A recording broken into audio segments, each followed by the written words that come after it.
Hello and welcome to Success Story Chronicles today. This is the episode number 7, in which we try to bring people, those who have demonstrated more than ordinary leadership and then have achieved some success in their careers, especially in Canada. I'm very excited today. I got Khatija. So there are two types of people in the world: those who follow the footprints of others, and then they reach their destiny. The other type of the people, they challenge the status quo, they follow their passion and heart, and they discover new horizons, and they leave the tracks for others to follow those footsteps. And I'm very excited. Khatija is one of those type of people that think those who have discovered the new horizons for themselves. Hi, Khatija. How are you? I'm good. Thank you so much, Eunice, for the invitation, and thank you for a lovely introduction. Humbled. Pleasure always. So we'll just start with, when did you come to Canada and what is your profession? Okay, I'll briefly introduce myself, and that would answer the question too. Basically, my name is Khatija Qureshi. That's my full name. I basically came to Canada in 2016, May 2016. Journey has been a roller coaster of ride, but overall it has been an amazing experience. I'm really happy where I am right now. Calling Canada my second home, it's truly humbling and empowering and enabling. And probably I don't have words to describe how I feel being here like 5 years down the road.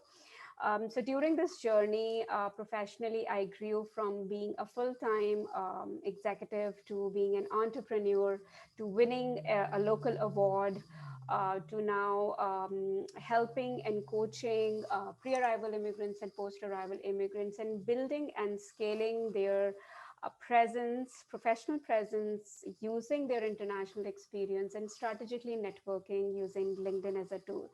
So this is a brief encapsulation of myself and a little bit of where I am right now. Great. Thank you for that introduction. So, Khatija, what is your education background? What did you study?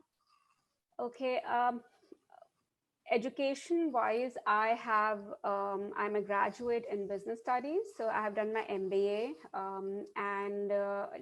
and that coupled up with the career which transcends into brand management, strategic brand planning, then execution part, and now digital space. So basically I leverage all my expertise and education in building and scaling corporate and personal brands with very intentional presence around their professional goals.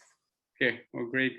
So we're just gonna rewind your life a little back to when you came and those your early days. Reason I asked that question is that there are hundreds of immigrants coming to Mhm, Canada, and then mhm, they start their life here, mhm. and they experience more or less the same type of feeling and same type of challenges. So when did you come in, and how your early days look like, and how did you start searching job?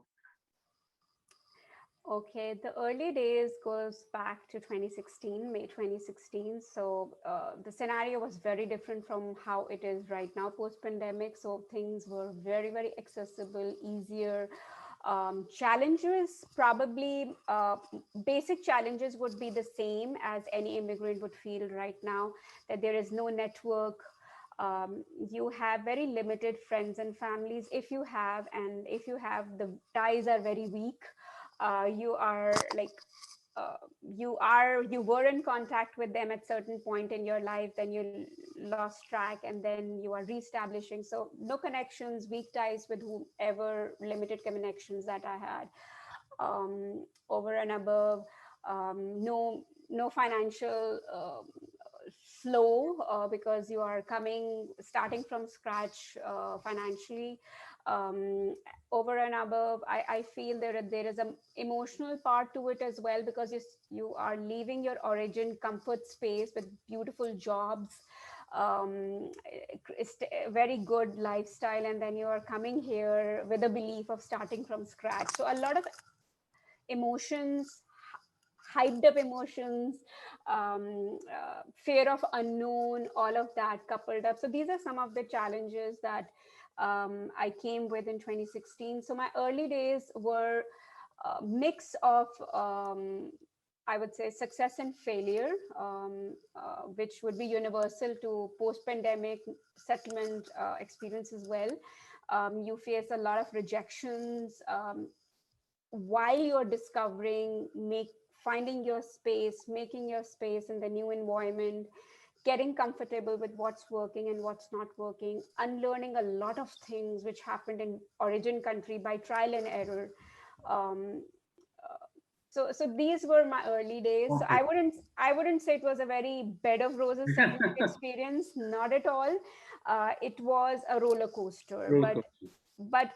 I got what I wanted by the end of fourth month, which was I got a skill specific first job here in Canada, exactly based on my skill sets. So I would say the journey of 4 month settlement period was beautiful. I learned, even with the rejections, I took them as a redirection to learn something. So getting something in 4 months is commendable, Khatija. How did you manage to get your, skill-related job in 4 months? Eunice, it was a very, very, I would say, prepared plan. I did pre-arrival stage was, I think, so was most crucial for me, where ordinarily people are wrapping up. But while I was wrapping up, I was preparing simultaneously with my landing preparations. I started intentionally, I laid out a very intentional plan of timelines post landing. What will I be doing? What are the resources I'll need? What are the organizations I'll be going to? Who are the employers? So I was very strategic even at a pre-landing stage, and taking actions, so that I have warm connections. I have intentional people, intentional companies, regarding accommodation and everything. So I had started doing everything at a pre-arrival stage. So as soon as I landing, I jumpstart into my professional and personal goals. My suggestion to anybody who is listening would be, don't waste your pre-arrival stage just to wrap up things in your origin country. I know emotions are very high. We are excited, but use that time very, very intentionally to prepare, to thrive as soon as you land. Don't waste this pre-arrival time. Use it for jumpstart, in the new land. Oh, that's amazing that you had a plan before coming to Canada, and you acted upon that plan and things have worked out for you. That's great. So one thing that is a dilemma that for every immigrant has to face is basically this non-Canadian experience. So how did you handle that? Okay, no Canadian experience is the first thing you will hear from the internet or from your first degree connections that you have established over here in Canada. And that takes you a couple of steps back, even at a pre-arrival stage. And what I mean by taking a couple of days, a couple of steps back, is mindset piece. We are excited, but then we hear all of these misconceptions, I would call them, because there is a reality to it, but there are different unique other versions of reality. So no Canadian experience was definitely something which I had heard, because the first thing pre-arrival immigrant they go online and they start researching. Okay. And a lot of articles and experiences people had written online had this on the top of the list. And no Canadian experience at a pre-arrival stage for me was a reality, that I am going to face this reality while I am establishing myself. So I was kind of prepared for it mentally. But when I came here, and what I experienced was completely opposite of it. Now, I'm not saying that my experience would be the similar with any other immigrant experience. It can be completely different. So my pre-arrival, so I would share my experience with no Canadian statement: pre-arrival and post-arrival. So pre-arrival, I knew that this is a reality and I have to prep myself. So I started prepping myself. What are the ways in which I can gain Canadian experience? So I started that at a pre-arrival stage with that reality in mind. I started um, um, working on projects which might be considered a Canadian experience, or I started at least learning on how I would explain my skills, taking away the geographics, a little bit of storytelling narratives which focus on the skills and abilities rather than from where I got it from, because that is something I think so a lot of immigrants don't know how to do it. And I wouldn't say I was a pro at it at a pre-arrival stage, but I knew that I can take away the focus from no Canadian experience to the abilities that I bring on table. So that was one thing. But at the post-arrival stage, when I landed, I was already prepared mindset-wise, and I was prepared on how to tackle that. But when I landed, it was a completely different experience, Yunus. I had a plan of going into a bridging program that was all scheduled. That as soon as I landed, 2 weeks after I got my accommodation and everything taken care of, I straight went to this bridging program from a settlement agency. But my experience, settlement agency was just a basic start of understanding the workplace culture, communication. But job search is very different. Uh, like when you get into it, only then you know. Yeah. My experience with no Canadian experience was not at all as horrific as it sound. Because I positioned myself and I presented myself in interviews the right way. I think so. It was the second interview I went into, and I immediately got the job. Again, I went through the formal process: resume, shortlisting, interviews, panel interviews, and then I remember in my last interview, the CEO of the organization herself said that I'm finalizing you, and I will not be going with the third and the fourth candidate. And she called in the HR person, and she said finalize all the contracts and everything. So no Canadian experience for me, if based on my experience, was is a myth. um, Again, experiences can differ. For me, I didn't experienced it as such. That's very intelligent of you, the way that you put things in perspective. I think I never heard such intelligent sort of, remarks Mhm. on tackling this non-Canadian experience. But you said that, you have to take the geography out of it, and then Mhm. sort of you have to focus on things that are sort of transferable, leverageable, and Mhm. that you are mapped to the job. It doesn't matter where you live. But that's very intelligent. I'm really amazed that how did you handle that time. But so far, to me, things like seem like you tackle everything very well. Anything that you fumbled a bit, being a woman or being a mother, or Mhm. being a housewife, or any aspect that you Mhm. want to talk about the young girls or the professional women they are coming to Canada, they would handle differently or would face. Um, um, I think so. For the immigrant women who are coming, and so I'll break this into two parts. First, for the Canadian immigrant women who are coming into, and then immigrant moms. So, as a immigrant woman, I felt um, immigrant men are much easily trusted for their expertise. And I think so it's a universal fact, which you can like hear a lot of voice around it right now, how the on the equity of women in the board places. And these are research based findings. So as an immigrant woman, not only woman, and immigrant woman, I found that when I was going for an interview or for any kind of competitive field, I had to explain myself more for the other person to trust me on my expertise. Whereas an immigrant man, when he voiced out something, it was immediately taken and his suggestions were immediately looked at. So I had to explain more to come at the same level of trust acceptability from the other side. But I think so that comes from being a woman itself. And there are researchers out there. That was one thing. And the second thing I felt, um, being an immigrant mom, was that I had to balance out mom responsibilities and my professional goals.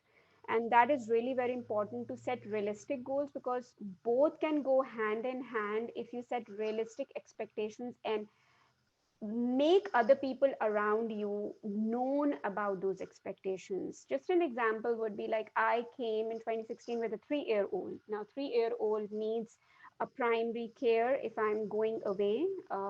So I was very clear with the expectations that need to have a primary caregiver if when I'm away. So I had already taken, we made a plan with my husband on how we will schedule ourselves to take care of that. And if we both are away, what primary caregiving resource would be there. So um, to the moms, my advice would be to have clear expectation management and inform the people around you, so that communication is clear and there are no surprises. Because as an immigrant, when there is a surprise, you are in a panic mode because nobody is around you. If your family is not around you, you are on your own. Right. So have clear expectations. You cannot achieve all your professional goals as an immigrant mom. You need to be very, very realistic, but you can achieve some while balancing your responsibilities. Yeah. Oh, that's great. That's great, Ijat. I think there's a lot of sense behind what you just mentioned, and I really truly appreciate uh, that. How do you actually uh, understand things when the perspective is different? So it all, it's all about having a perspective that is commonly understood between the partners, and also I think the point that you made is that believability in the skills that you are presenting to your employer. So at times, being a woman, and especially if it's your first job, I think when you're coming from somewhere else, you need to maybe demonstrate uh, uh, heavily in real life practical examples where you can really prove that what you have got on your resume is basically it's what is inside you as well. And you are, if you are offered a job, that you'll be able to handle such difficult assignments with the same level of capability as you have mentioned in your resume. Okay, great. Now, so the second part of your journey is that I'm actually interested in knowing is that from a job to this, I would say maybe entrepreneur, that you find something for yourself as a passion, and then you have moved from your 9 to 5 job to this coach and this, wear this hat of, coaching other people. First of all, why did you do that? What was your sort of, passion? And then what are the difficulties that you face? Okay, so I will sum those questions up with how I transitioned into it and what was my why. Um, so after I got my first job, um, because my skill set was in the marketing field, I was very clear from the day one. As soon as I get into the job, I need to get some education which makes me compatible to knowing Canadian market, Canadian consumers. So while I'm building upon my hands-on experience, I'm also building upon my knowledge and tools on how marketability in Canadian and atmosphere and environment and consumer work. So while I was working full time, I enrolled myself in a digital marketing certification course with University of Toronto. So I was working and in the evenings I was learning. And while I was learning, I found a very new passion in the digital marketing space, which was creating content, making my presence felt on online medium. because in Canada, I learned during my certification that how important your online presence is. There are stats that 70, and these are 2017 research, that 70% of profiles, job profiles, are vetted by, sorry, 70% of recruiters use online presence to make decisions which profile needs to move forward. And from those those job application, 54% gets rejected because the online presence is not compelling enough. So while I was studying, based on these researches, I was very clear that digital space is something I found a passion in digital space. And then my immigrant experience, that how immigrants can use online presence to create right perceived value, which brings them opportunities, economic opportunities. So I found a passion while I was studying in digital content creation, and then my passion towards helping and empowering immigrant both came together to what I'm doing right now as an entrepreneur, and that pushed me into opening my own company, K Dot Digital. So I started first building and scaling brands online with corporate brands, small businesses, which I am doing as my bread and butter. And one of the branch of it is um, uh, helping and empowering immigrants on creating the right online presence and creating right online social networking, so that their right talent is visible in front of right people. So that's the transition of my passion, of bringing in everything with where I am right now as an entrepreneur and as a LinkedIn coach for immigrants. That's very commendable, Khatija. Very, very commendable. I truly admire you. I mean, first of all, I mean, not many people willing to take risk. When you are venturing something new, that is your passion, and then you're trying to sort of, start from the scratch. There is always a risk that you may sort of, fail, and it has financial and emotional repercussions to it. But the ability and this sort of power in you to handle or to take up this challenge takes a great courage, and I admire you for that. And I recommend, I mean, a lot of especially young girls and women, they're coming, and they should not hold themselves back. They look for their passion. Things will work out. Canada is basically, it offers a lot of opportunities who are willing to work hard, and they have a direction. They know that where they want to go, and it has to be a genuine, as you explained, that something that comes straight from the heart. And then you work. I mean, it's not easy having a family, having a full-time job, and then going to taking classes in the evening. So 3 more minutes, and then we'll jump on to LinkedIn efficacy and importance. So in 3 minutes, Khatija, talk about recommendation and suggestions for people, those who are coming from rest of the world. Canada attracts, I mean, immigrants from all over the world. So when they come here, what do you suggest to them that, I think you talked about a few things before, but in summary fashion, what do you suggest that, when they come here, what their plan should be, their strategy should be, and then what things they look after, and then they improve and then work upon, please. Okay, I'll conclude with three advices. The first is the mindset piece. Um, One thing which I learned over time, and I would want to give this nugget to any immigrant, is be prepared to face rejection. It's easier said than done, but if you prepare your mind and you set your expectations that you are going to face rejection, but you will take that rejection not as something to bring you down, but as a redirection to something which is good and it is waiting for you. So you will take that rejection, and rejection will happen.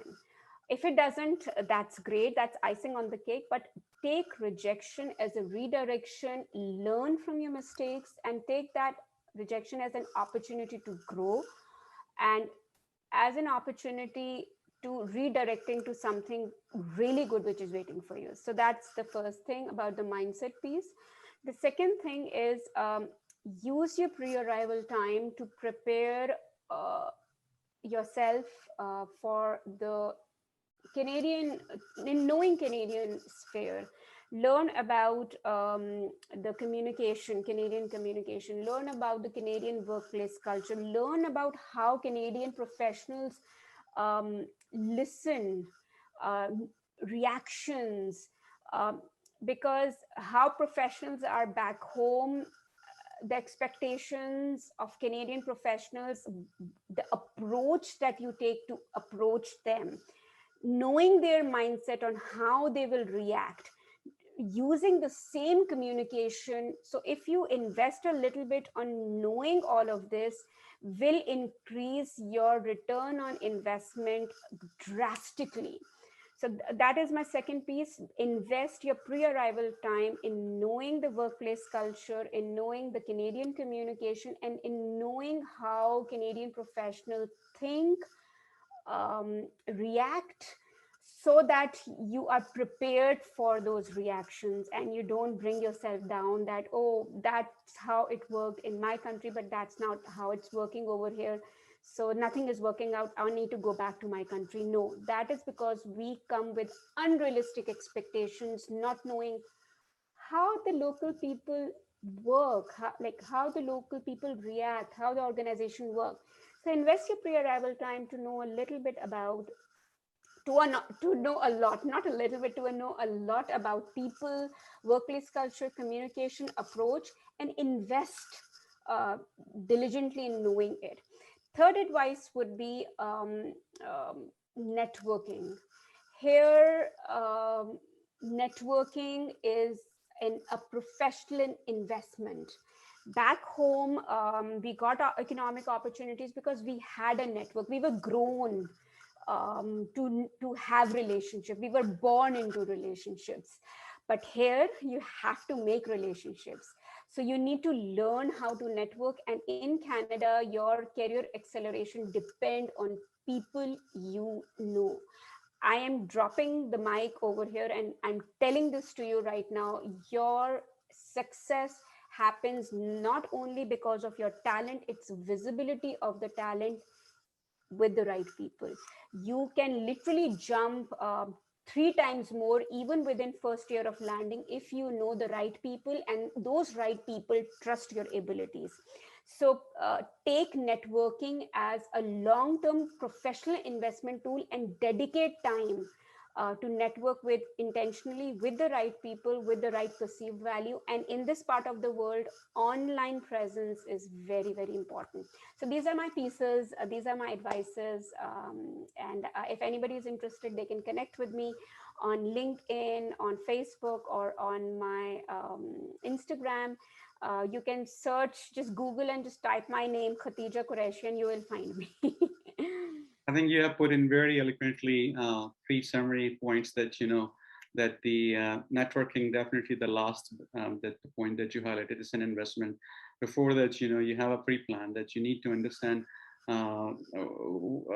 what is the culture. So you set some expectations that when you are going to be here, you are going to be basically facing some new people. Those are different than the people from back home. And I think the most important point that you said, that which I kept it in the end, though you mentioned as the first point, ready for the rejection. And rejection is your power, is not something that you are thinking that, as you mentioned, that, you pack up and go back home, because that's the point you're thinking, Canada is not for me. Not So, all right. Okay, excellent. Thank you so much. So